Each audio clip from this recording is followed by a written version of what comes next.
Hello, everyone. My name is Crystal Hill from Hill House Publishing, and today I've got the absolute pleasure to talk with Dr. Helen Holton about her chapter in our upcoming book, Corporate to Calling: Stories of Courage to Live an Aligned Life.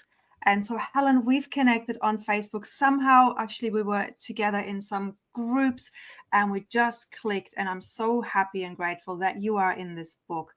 Now, I'd love to hear. I think we're going to jump straight in and then unpack it from there. Okay. What was it that, how did this book call you to contribute? What was that calling, and how does that book fit into your life, your business? Why did you say yes? I said yes, Crystal, because just the title, From Corporate to Calling. And when I said yes, it was like, oh, yeah, I love that because where I am in my life today is really living into my purpose, passion, and calling.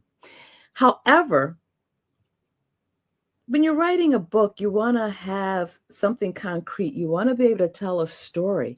And when I thought about my professional career started in corporate. I had visions of going to the C-suite. I was going to be a boss. I was going to be a leader in charge, all the things.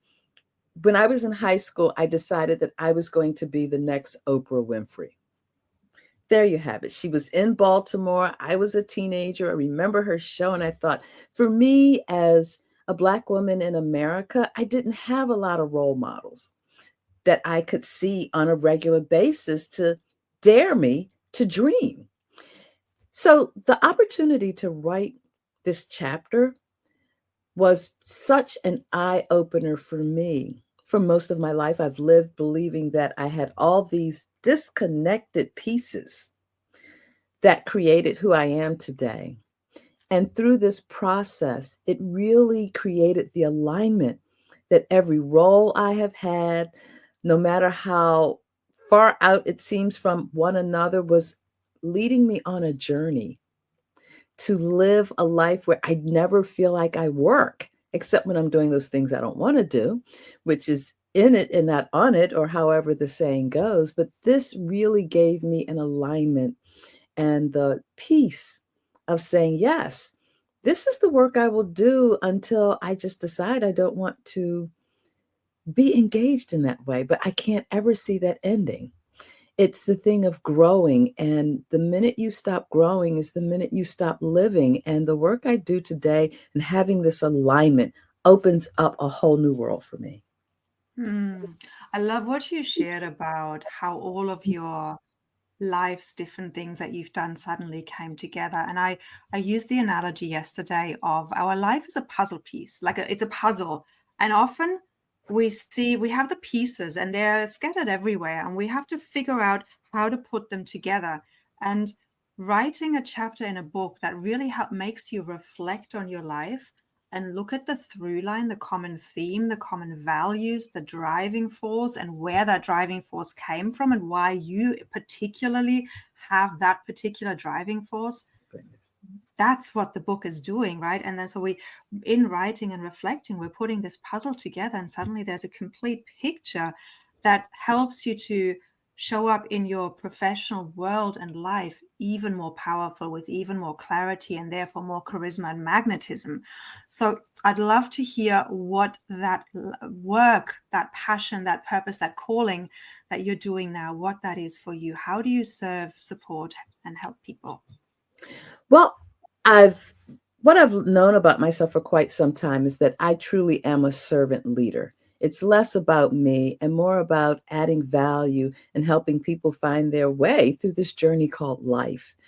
What was so powerful for me in writing the chapter was understanding that compartmentalizing your life is just that, you're compartmentalizing your life when you're one whole person.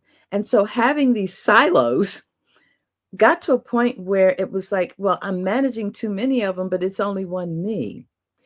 Through that, I started this journey early in the year about really drilling down to how can I best support leaders?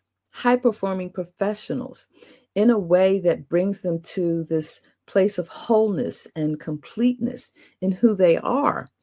And it really came together for me. And what I realized in the process, I'm a master of resilience. I have had more challenges in life than people look at me and have no idea. You went through that, you did that, you survived that. And sometimes I'm like, oh my goodness, I did. So resilience has always been like my anchor. What the eye opener for me has been a woman in male dominated careers for most of my life. I always felt like I had to do more, strive higher. I had to, a higher bar to be seen and accepted for promotion or whatever. And a woman of color. So it was like two strikes against me out of the box. And this helped me to see how most of my life I have been striving for perfection. And looking at what perfection is, and writing this chapter, it was an aha moment that I just never saw because I was always chasing. I's dotted, T's crossed. Oh, dare I go out without every hair being in place? Oh, a public, oops, I didn't mean for the world to see that. Understanding that and leaning into my resilience. People have the sense that resilience is a lot of things. Resilience is the anchor that keeps you going, and you get to determine how do you show up as resilient? What keeps you? I have a question for you there because resilience is such a buzzword at the moment. If somebody is facing a challenge, and so many of us do at the moment, what is one thing that you do and that you teach your clients to find that resilience from within? Oh my goodness, I have several of them, but Just two, one. two things that I've come up with. That resilience is the revolution that we are moving through to be whole. And that being the case, build a resilience ritual. That place, that space that brings you joy, calm, peace. I've got this. I'm not alone. I'm good enough. It's all of those things. I don't know if you're familiar with Louise Hay. Yes. I was a Louise Hay, Heal Thyself. I mean, all those books, I was in it and I still have them. And so building a resilience ritual, whatever that is for you, whether it's meditation, mindfulness, Tai Chi, yoga, your faith. For me, it is my faith in God. And there are times I look to the Word of God and I'll just open it up and something will speak to me that says, I'm still here. It's not over yet. So that's the one thing I would say, build a resilience ritual. Yeah, I love that. Beautiful. If we're looking at, so you're working with leaders, high performers, and you're helping them to step into their resilience, overcome perfectionism so that they can show up whole. Is there anything you want to add to that? Absolutely. It begins with a leader. Now, one of my mentors is John Maxwell. I probably have more books in my library by John Maxwell than anyone else. And one of the things he said, the first time I ever heard it, it made me shift how I behave for the most part with people that you meet on the front line. And he said 50 years ago, everything rises and falls on leadership. Everything. So when I go into a store to make a return and there's a salesperson that's just not getting it, there was a time I'd be very upset with that person. But I learned to say, what I'm experiencing is a reflection of leadership. Whenever I call American Express, they can tell me how long I've been a member. Sometimes it surprises me, and they're polite, they're pleasant. Or if I call GoDaddy because I need to get a URL, At the same token, there are times I call and it's like, and I'm going to say this as one who studies culture, with so many call centers being offshore or in other countries, finding the patience, the peace, and the grace to bridge cultural differences also speaks to, and I'm going to say from America, oftentimes they're American mega corporations that just decide we don't want people. The labor cost is too high here. We're going to go get offshore labor and whatever we're going to do. And that's the way it is. And I've learned to kindness is such an incredible character trait. We all want people to be kind to us, but how often do we find ourselves negating kindness in the process of helping someone else to help ourselves? I hope Yeah. that answers the question. Yes, thank you. So yeah, helping people to really step into their self-leadership and that servant heart that you are practicing and teaching. Going back to the book, which is launching on the 21st of November. I'm so excited. So close now. I'm actually uploading it today. Woo!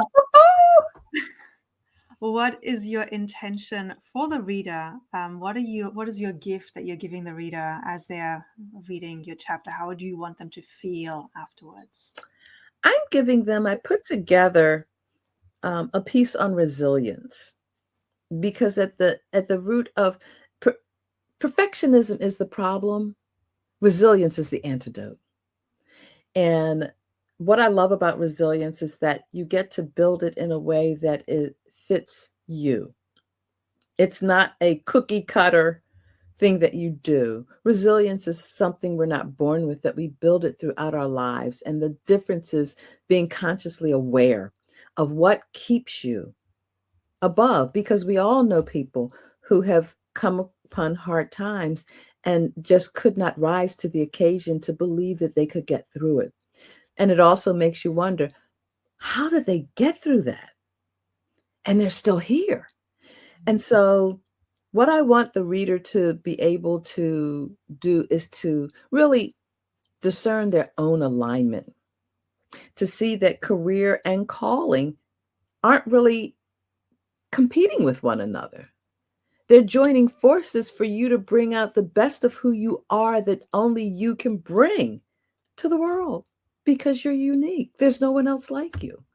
I learned some time ago that I'm really a unicorn, that I fit in many areas. However, even when I'm out to dinner with friends and I'm looking at the menu, no.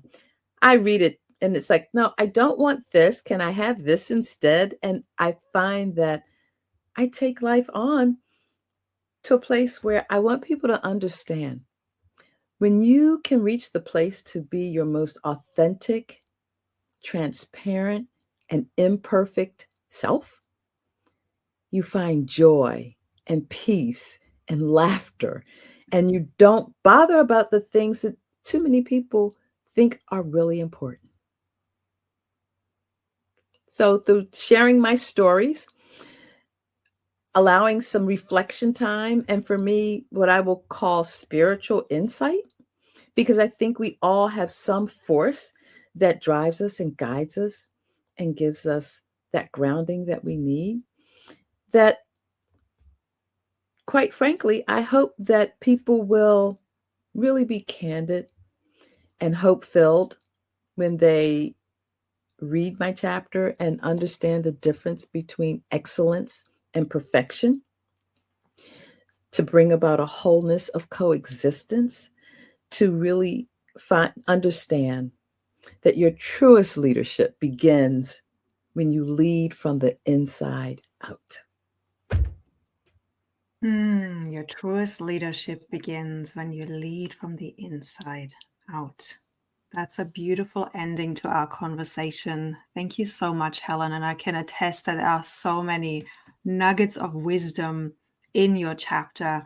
And I can't wait to share it with everyone who feels called to come and pick up a copy. So thank you so much for all the wisdom that you're sharing, and thank you for listening. And yeah, go and grab a copy on launch day and get some inspiration from that so that it may inspire you to show up in your authentic leadership, the leader of your life. And that Crystal, is our thank wish. you for bringing this project to the world. Thank you. Thank you.